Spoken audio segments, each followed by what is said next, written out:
hello, good morning, good afternoon, good night, whatever time you're tuning in.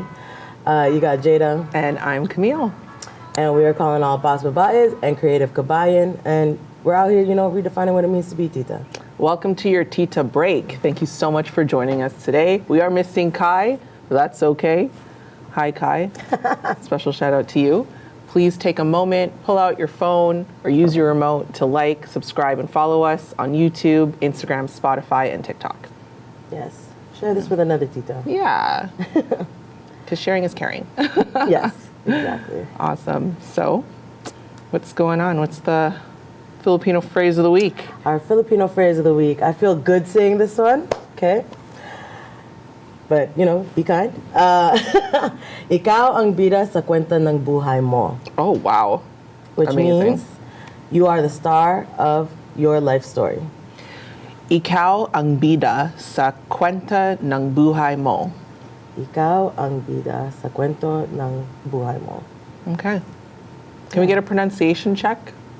Can we get a thumbs up? Are we good? Oh.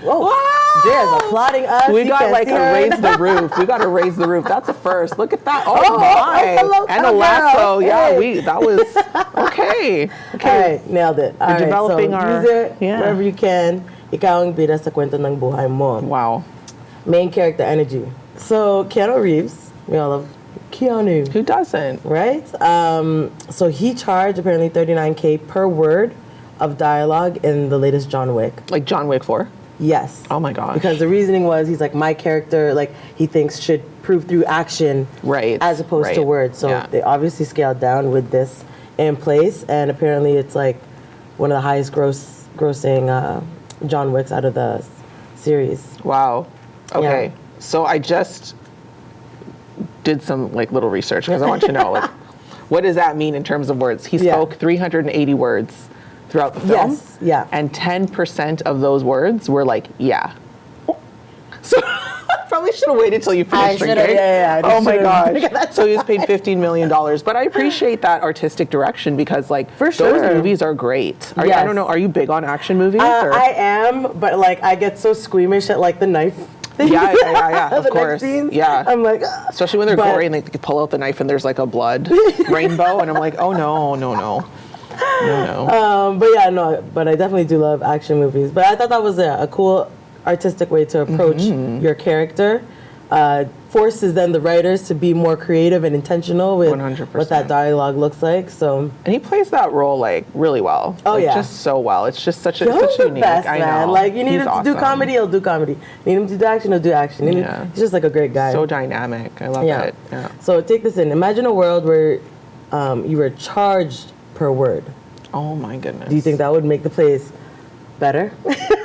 I mean, do you think it would create chaos? If you were charged for each word, so then you have to be like super impeccable with your word. I mean, I think a lot more people would invest in reading the dictionary and strengthening their vernacular. Yes. And I would hope that it would force people to be more compassionate. Because instead of just choosing all these angry words and speaking on the fly, you would say something a little more thoughtful. Talk about actions speaking louder than words. Like that would, I feel that would have more meaning. Yeah. But then I also just thought in my head, I'm like, do I nullify the question if I'm like, yo, what if all of us just learn sign language? Oh wow, that's so smart. That's such a smart perspective. But then does that mean everyone who uses sign language, like out of like necessity, doesn't get charged? Because it's still a language, right? Yes, it's just not written, and they can still, I don't know. Yeah. And what are we saying? Just like words that come out of our mouths? Does it include what we type, what we post on socials? Where are we drawing these lines, right? Fair. Whoa, that question got bigger. Way bigger than I was expecting. Wasn't expecting that. Okay, let's reel it back. No, but I think it would be great in the sense of people would be more intentional with what they say. We would hope. We would hope. In theory, hopefully. Just be a good human. Yeah, right? The moral of the story. The moral of the story. Just be a good human. Oh my gosh, that's such a good question, though. That was fun. Thank you. That was fun. Okay, so, reveal that live Mass Live 2025 event. So for Taco Bell, they do this every year where they spotlight new menu items that are in development. Even though there has not been an official release date confirmed, they are testing a vanilla ube cream cookie. What? Oh. Oh, Okay. sorry, ube strawberry cookie. Oh, Yes, so it's vanilla ube cream, bits of strawberry, and colorful sprinkles. wow. And it's like, yeah, let me pull up a picture How do of we it, feel about actually. that? Do we still go to Taco Bell? Is that, especially with this whole American, I don't know. Is it like, I don't know. Like, I do like to get a Taco Bell order every once in a while. It's not all the time thing, but I definitely indulge sometimes. Take a picture. Take a look at the picture though. It's like, I need to see it. yeah. I do like Taco Bell as well. I don't care. Like, it's just, it's one of those fast food things. Like, it's not near me. I don't get to eat it often, but every now and then, like maybe once a year. Oh, that looks delicious. Yeah. And their little spiral fake churros are so good. I'm intrigued. Oh yeah. Right? Those So veggie this ones? is probably really good too. I'm sure there's a I'm chemical intrigued that I would test. try it. Yeah. But yeah, I guess until we see it here, because also the pictures that are up here right here, it's like different variations of like purple. Oh, like, especially Some since look it's like strawberry. neon. Yeah. Oh, really? Like Oh, if yeah. it's like dye-ish. Like, Especially since it's strawberry and ube, so like which Yeah. color are they favoring? Is it like a reddish purple? Like a Yeah. magenta? Are we going with a and magenta who's to even hue? say this is gonna make it to Canada? This could also just be a U.S. Yeah, thing. you're right, because Who they knows? do get all the cool things. Yeah. Because it's their company, right? So Exactly. we may not. You're absolutely right. Meanwhile, we have the Raptors anniversary McFlurry at McDonald's. Oh yes. Oh yeah. They did do that. Yeah. Okay. Well, I guess we'll keep our eyes out for that this year, whether that's here or in our southern neighbor, Taco Bell's. I'll be trying it, I think, depending on how neon it looks. Let's see. What else do we have going on? So, believe it or not, there is this Japanese man who makes $80,000 a year renting himself out as a do-nothing friend. What? What do you mean, like, Yeah. do nothing friend? Like, he's just like someone you hang out with? Yes. And do nothing with? Soji Morimoto, he's 41 years old. He charges anywhere from $65 to $195 per session. Oh, okay, and how long is the session? Like an hour? He does not disclose that, but he says that he has conducted over 4,000 sessions within the 4 years. He offers silent companionship for those who need a non-judgmental presence, so he's hired for various reasons, such as sharing a meal, attending important life events, often to combat loneliness. But he makes it very clear and sets clear boundaries by refusing requests involving like labor, long distance travel, or anything obviously Right. inappropriate. Good for you. Recently worked in publishing, and then he found fulfillment in embracing his passivity as a service. Interesting. Right? Bringing joy to both himself and those who seek his presence. Talking about working with your strengths and understanding what those strengths are. Way to Right? shine a light on that, honestly. And for, like, this is a great way to put it, like, bringing joy And to himself. monetizing. Yeah. Like, fulfillment, that's kind of like a full circle thing. Like, that Yeah. seems like such a full circle thing. And I had to do some math because you said he did 4,000 sessions in 4 years. Like, Yeah. that means it's 1,000 sessions a year he was doing. That's yes. 2.7 appointments A day? Yeah, per day. This guy's putting in work. He's assuming he's working 365. Yeah, right? yeah, But if yeah. he's not, like, are you giving yourself weekends? Or he does if like, he loves you know, it so much, like he's work-life just balance is like 3 days of full.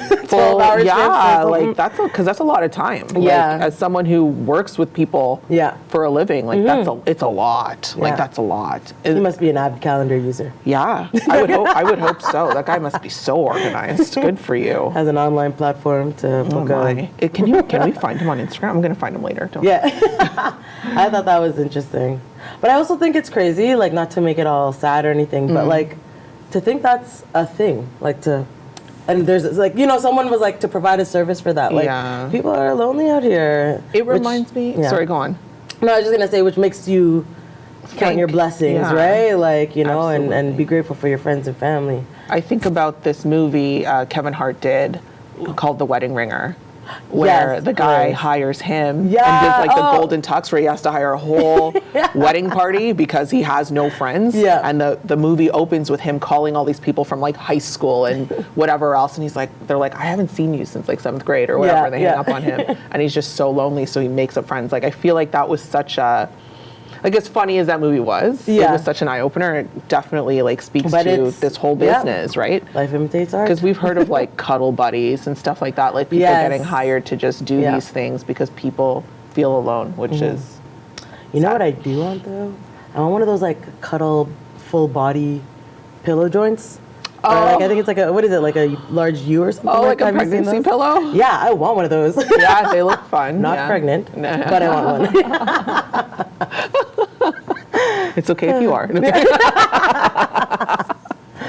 Okay. Breaking news on TITA SALITA. Yeah, right? Just my kidding. gosh. What a Don't way worry, Mom and Dad. What a way to break it to your friends, imagine. Oh, gosh. Oh, my goodness. Okay. Would you ever do a gender reveal party? No, I don't think so. Yeah, I wouldn't either. I don't think I'm that guy. no disrespect to them. I wouldn't do it. I would, or if I was to do it, maybe it's like an element of my actual like baby shower. Right. You know? Yeah. Not separate from the baby shower. I don't know. I might change my mind. Like, should I be pregnant in that moment? Like, I might change my mind and want to do all these things. But I just, right now, I just don't think so. I don't even think I would have it as an element. I think the way that I see my baby shower is very neutral, like green. Green. Green. That's a good color, green and whites. Yeah, I like that idea. And then just being surprised on the day of. Yeah. Which is weird for a type A person to say. But whatever. Oh, that's beautiful. Yeah. Leah Salonga is actually coming to Toronto. So her show is called Stage, Screen, and Everything in Between. So Leah Salonga is a trailblazer for Asian representation in global theater and entertainment. She's going to be in Richmond, BC, October 10th and 11th, and then October 18th in Toronto. She's going to do it at the theater at Great Canadian Casino Resort. So that's on the West End in Etobicoke. Tickets are going. Woodbine Casino? Yeah. Oh my gosh. You guys, come on. Tita night, or like take your mom, your titas. They may want to go, as well. But tickets are starting at $68. And for anyone out there who doesn't know who Leah Salonga is, we're going to give her flowers just now, her bulaklaks. Okay, so in music and theater, she's the first Asian actress to win a Tony Award in 1991 for her role as Kim in Miss Saigon. She won the Lawrence Oliver Award, Drama Desk Award, Outer Critics Circle Award, and Theater World War for Miss Saigon. She also starred as Princess Jasmine in Aladdin and Mulan in 1 and 2, providing their singing voices. That was my first introduction to the Miss. And Leah we know Salonga. those soundtracks were just amazing. Like playing in my head right now. Right, I sang it at one family reception banquet hall. These ones, big tracks. Awards and recognition. She was named a Disney Legend in 2011 for her contributions as a Disney princess. First Filipino to perform at the Oscars, singing A Whole New World. Wow. Performed at the White House for multiple presidents. Received Presidential Medal of Merit from the Philippines for her international achievements. She's honored with a star on the Philippine Walk of Fame. She's included in Time Magazine's Most Influential Asians Under 40 in 95. And then she's also served as a coach on The Voice Philippines and The Voice Kids Philippines. Of course, there would be a kids version of singers of The Voice in the Philippines. She's been a judge for Broadway's Tony Awards and released multiple platinum-selling albums in the Philippines and internationally. And she also acted as a singing voice guide for Frozen's Queen Iduna in 2019. Okay, so if you didn't know. Amazing. Now you know. Now you know. Yeah. Fantastic. That is so exciting. I can't believe she's going to be here. I know. Like part of our childhood. Yes. Growing up. Wow. Just fantastic. Thanks, Kai. Yeah, thanks, Kai. Wow. So we're going to open things up with our first story here. Am I bastos for asking my friend to leave my birthday party because she brought her crying baby? What kind of birthday party? Oof. Tell me more.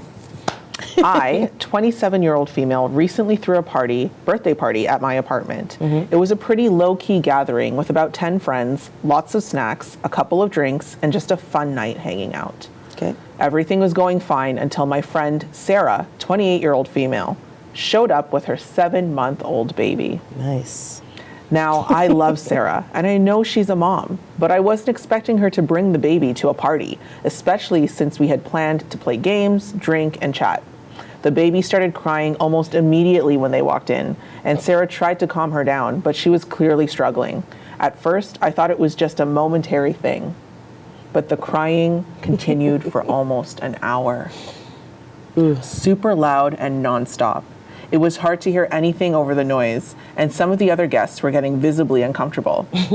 I eventually pulled Sarah aside and asked her if she could maybe step outside with the baby or take a break in the other room until the baby calmed down. I explained that it was just hard to enjoy the party with the crying. She was clearly upset and told me that I should be more understanding since she can't just leave the baby at home, and she was doing her best to keep her calm. She ended up leaving shortly after, and now she's not speaking to me.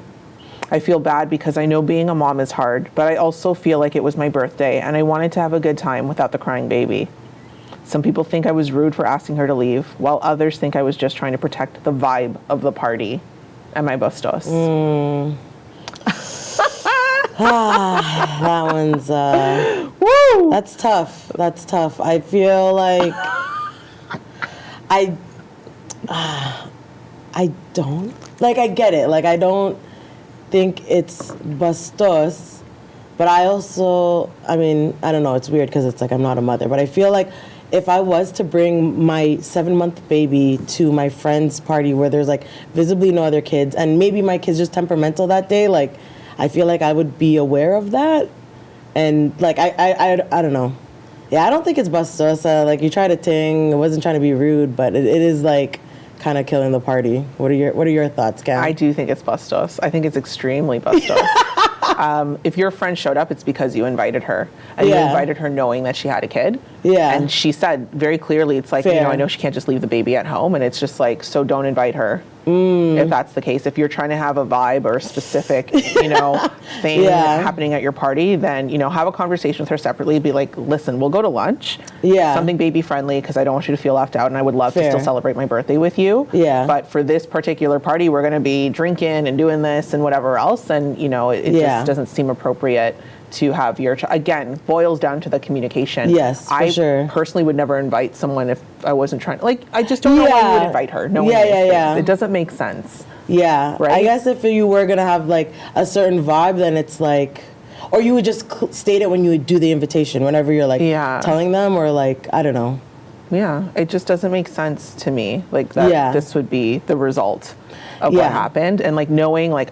I'm not a mom either, but like I have mom friends, and it's just like, I know how guilty they feel first and foremost. I'm sorry, friends. Saying no to when they're invited to things because they can't always commit. And the guilt is so deep and it's so real. So like for this to happen, this is like a mom's worst nightmare, I think, with her friends. Oh man. You know what I mean? For them to show up and feel like they're not wanted there. And it's interesting because she's like, the person who's telling the story was like, oh, I could tell everyone is getting uncomfortable. Meanwhile, half the guests were saying like, it was rude for you to do that. Yeah. You know what I mean? So like, you're misinterpreting the room also. Fair. You know what I mean? Like, it's a baby. You invited her. What were you thinking? Yeah. Honestly, like that's just my 2 cents. No, that's valid. That's valid. Yeah.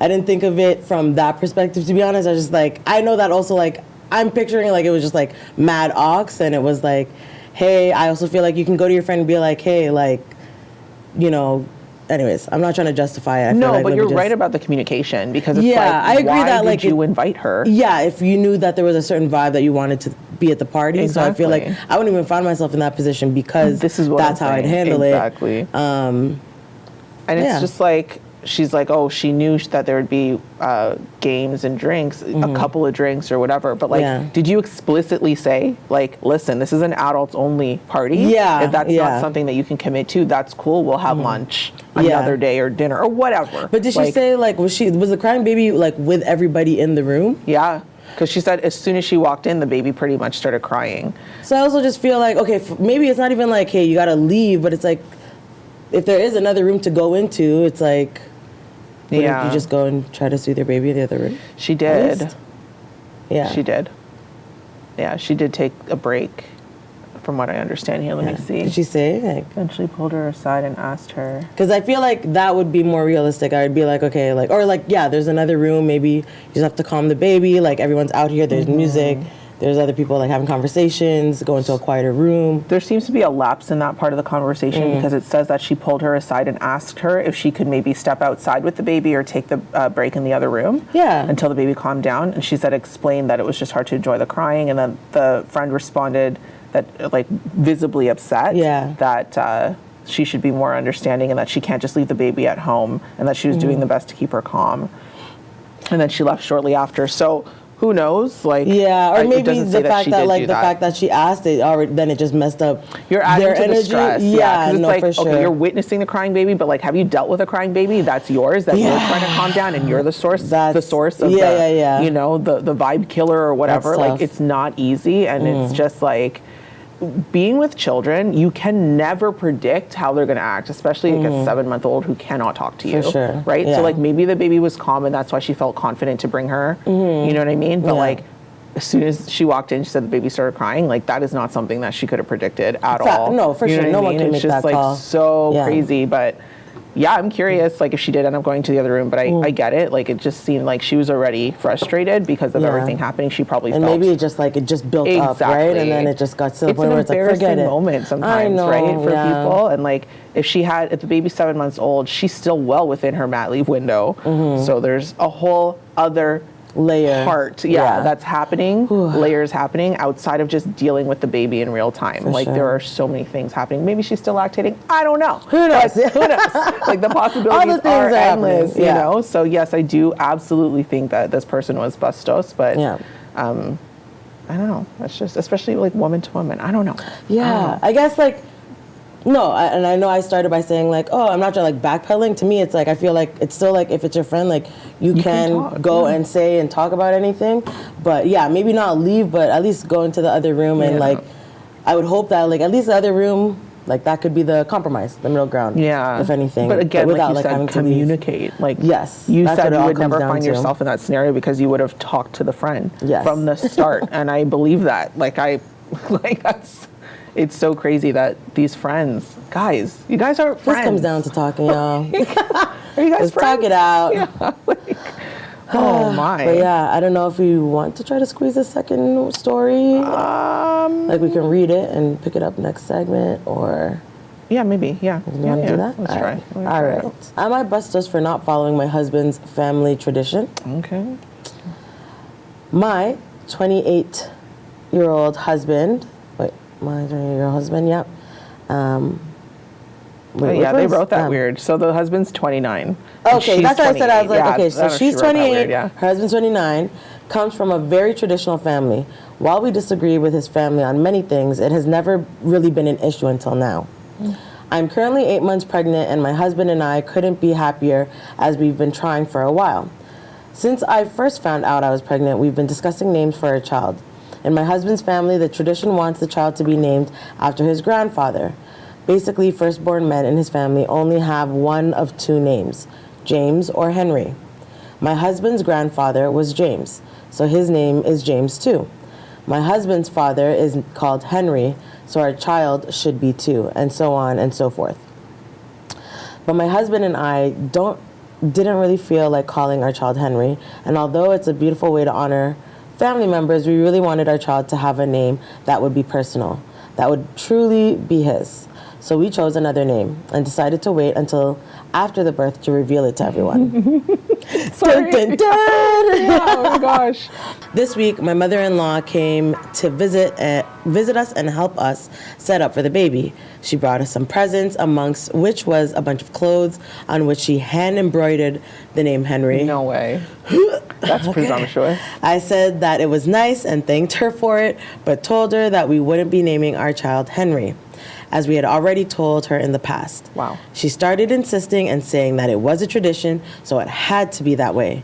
I explained to her that we'd rather give our child a name that we choose and that Henry could be his middle name.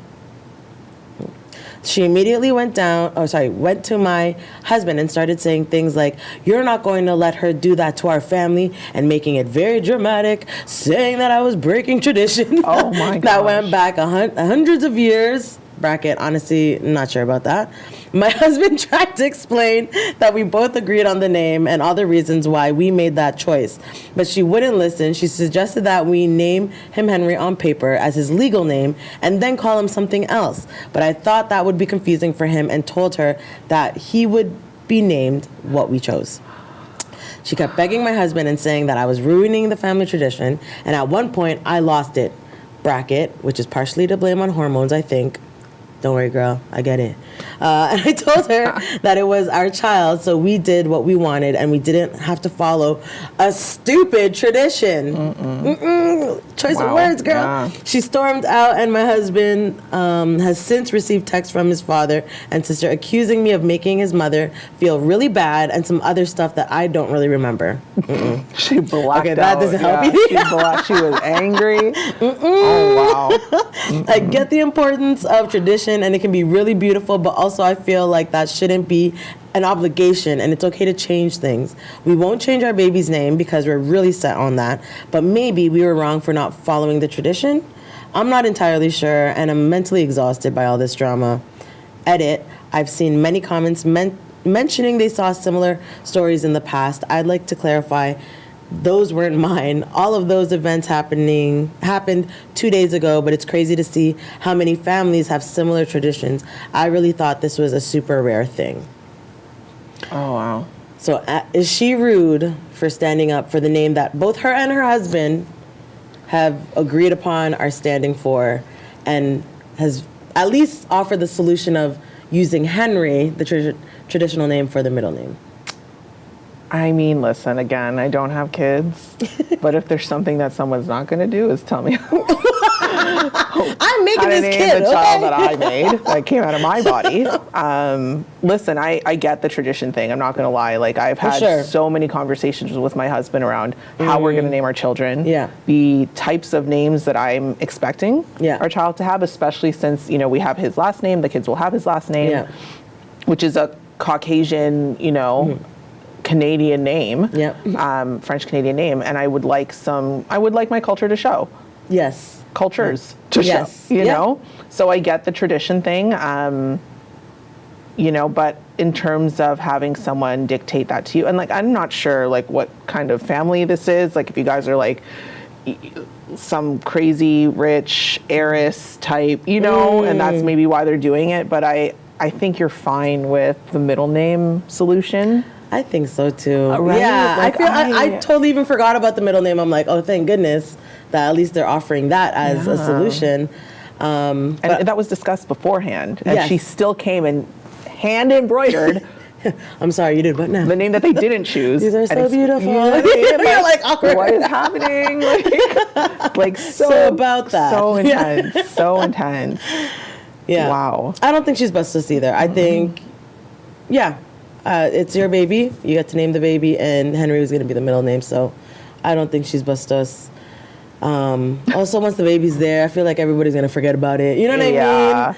You know, but it's kind of giving like Meghan Markle and the royal family. Like, I totally just thought of that in my head like, too. Yeah. I don't know why, but that's kind of the vibe I'm getting. It's like, I don't know. Like, so maybe that's why it's so intense, and they're so, you know, they're so fixated to your point, on it. Yeah, like it's for that family. It is a tradition.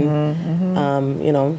Yeah, that's been passed certain on. Types so of names, but I mean, from a regular people level, for us common folk, you're not bustos. I think this is a very normal thing. You know, there's endless stories about in-laws and you know, couples kind of clashing with their idea of how to raise a family, and you know, I tend to err on to vote with the side of tradition. That's just me. But in this case, I think the middle name is fine, and I think you're fine to name your kid what you want to name it. The baby that you made. Right? Then when I've heard before where it's like sometimes you pick a name for a baby and then you see the baby and you like completely change it. Oh, I never thought of that. I heard of that. So I'm just like, oh my gosh, like I never thought of that before hearing it either. Because like you're like, oh no, this is Donald. Yeah.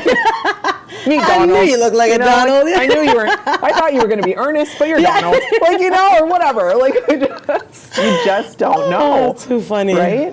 So I think that's a very important part of becoming a parent. Well, and it's like it's not a situation where she's like it's her against her husband. Right. Again, her and her husband communicated. And they talked. Mutually agreed, yeah. Exactly. So, like, are you coming for your son the way you're coming for your daughter-in-law? Yeah. And choosing another name? Yeah. And going with Henry as a middle name? You know? So, you're not bustos. Exactly. Nothing against Henry. Yeah. It's a middle name. But it's your baby. You get to name it what they want. Yeah.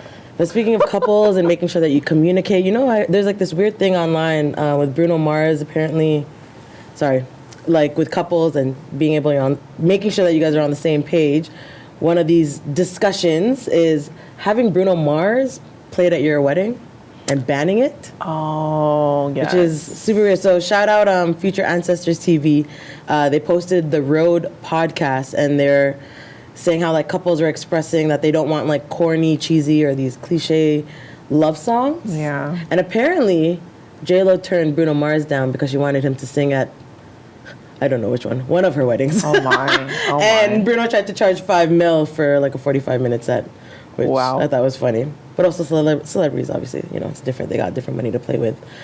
But yeah, I thought that was weird because I'm also like, what? Bruno has bare hits. Like, why would we want to ban his music at weddings?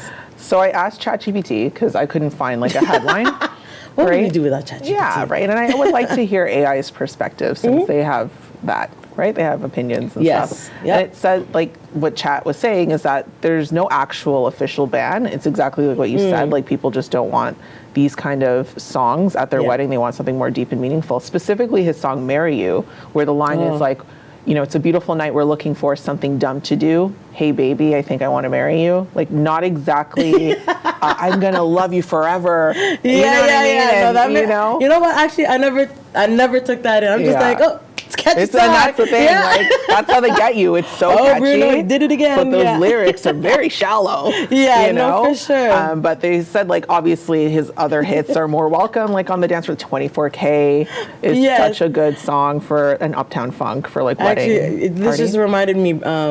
Norm once did a joke, and he was saying how like with Bruno Mars, what is it, Grenade? I would catch, like, he's like, if you take away the pleasant melody and all of that, it's like the lyrics are crazy. It's like, I would catch a grenade for you. Like, they get super intense. To your point, it's like, this is actually toxic. Yeah. Oh my gosh. I thought that was hilarious. Oh my goodness. But I guess that's it, right? Like, they just really want something more meaningful. Yes, and it's exactly. like, there's a whole list. Nothing comes to mind right away, but there's a whole list of songs that people say, like, maybe don't play this at your wedding because it's not as romantic as you think. Like, My Heart Will Go On. That was a big one, Celine Dion from the Titanic. Really? Because, like, it's a beautiful song, but think about it. Kate Winslet lets him go into the bottom of the ocean, and the song is "My Heart Will Go On," like, without you. And keeping our memories in my heart. It's been proven that he could have fit on the door with you. Yeah, just could have been on the door with you. Guys just to clarify. Both survived. Yeah, like, near, far, wherever you are, I will know that my heart will go on. Yes. Once more you open the door. Like, come on, like. But you know who also has amazing romantic ballads? Mariah Carey. Oh, yes. And I don't know if any of you guys see it out there, but Mariah Carey is coming to Manila in 2025. You guys, Filipinos love Christmas, and we love karaoke. Now you guys are going to send Mariah Carey there? Listen. It's going to be a time. Kai and I kind of went crazy in the group chat when this was announced. Planning our outfits, talking about, like, Santa's going to be there with Rudolph. Like, amazing. Like, this is like the top in my mind. Like, the top event in my mind. It's like such a big deal. Mariah Carey, this powerhouse in the Philippines. I need to see her at least once. Oh, truly. And now it should be in the Philippines. I mean, of all the places, like, let's figure that out. We belong together. All the hits. Which also, I just wanted to say, it's funny how, like, online, there's always clips of Mariah Carey being irritated when people don't hit pitches, or she's just unimpressed if you don't sing the song properly or do justice. Yeah. Now you're going to the Philippines. I want to see, like, interaction of someone, like, stunning Mariah, or Mariah being like, girl, you can sing, or get it. You know? If it's going to happen anywhere, it's going to happen. They're out in the supermarkets. Yeah. Singing on the mic. Literally. Yeah. Oh, yeah. That's going to be a good time. I can't wait to see the content from all of that. If not, go ourselves. What a beautiful note to end on. Yes. Mariah Carey in Manila. I love it. Amazing. Well, with that said, hope you guys have a good week. And you guys know where to catch us. Don't forget, ikaw ang bida sa kwento ng buhay mo. Never forget it. Have a great week. Catch us here next week. Ingat. Ingat.